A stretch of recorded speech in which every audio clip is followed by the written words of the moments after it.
We've been talking finance all morning. Do not let that put you off. In fact, you may be an accountant. It may be titillating that today is April the 6th, the start of the financial year. This is Roddy Kohnn. He understands these things because you're a financial expert with Kohnn Cougar Investment Partners, and Charlotte's got all the things we don't understand. Yes, and we're just going to go through some of them, actually. These are the questions that people have been sending in. Joe, we'll kick off with him.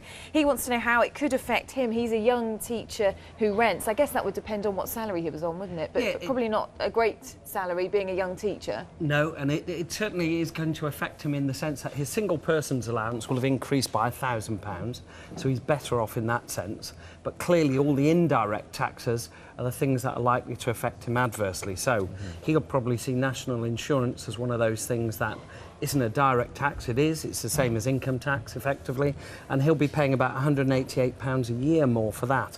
There's an estimate that if you take the average spending that people go through in the year, that the VAT increase that took place recently is going to cost him about another £450 a year.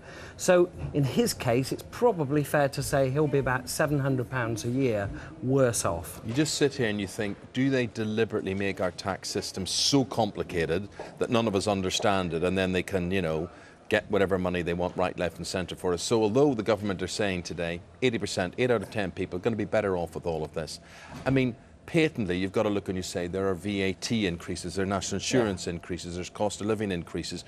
By and large, well, we're not. None of us are really over the next year going to be better off, are we really? Oh, not at all. No. Not at all. I mean, listening to John Gaunt, I thought, as he said with about Danny Alexander, about Planet Zanussi, I think there's a lot of truth in the fact that the politicians are missing out on the fact that many people are going to be affected across a range, Eamon, probably from £200 worse off to as much as £4,000 a year worse off. Now, the interesting thing, and you brought this up before, was about the moral issue about making donations, for example, to countries. Yeah. Now, I wonder whether our politicians will see it morally right to give back this money that they've done, that they've taken in increased taxes, once the deficit that we've taken on has actually been resolved. Well, I wouldn't be holding my breath on it, put it like that. No, I wouldn't either. And it will take so long, I suppose. Would it be worth waiting for? Nora's got another question. She'd like to know in more detail about the changes for people on benefits. What's going to be cut? She's worried about that. She says, for example, someone on housing benefit with children, how could it affect them? Yeah, well, morning, Nora. The reality here is that there are 44 changes to the benefit system.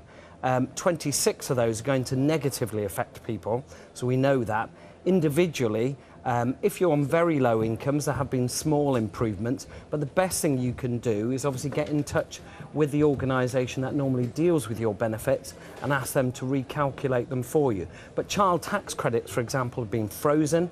If you're above a certain level of income, you won't get them at all. So in reality, there are changes that are looking as though they'll be quite adverse, because if you freeze child tax benefits over the next 3 years, which is what's going to happen, they won't keep pace with inflation, so they won't have the same value to you. Just finally, briefly, a word about people retiring. As from today, you can work for longer. You won't be forced to retire at 65.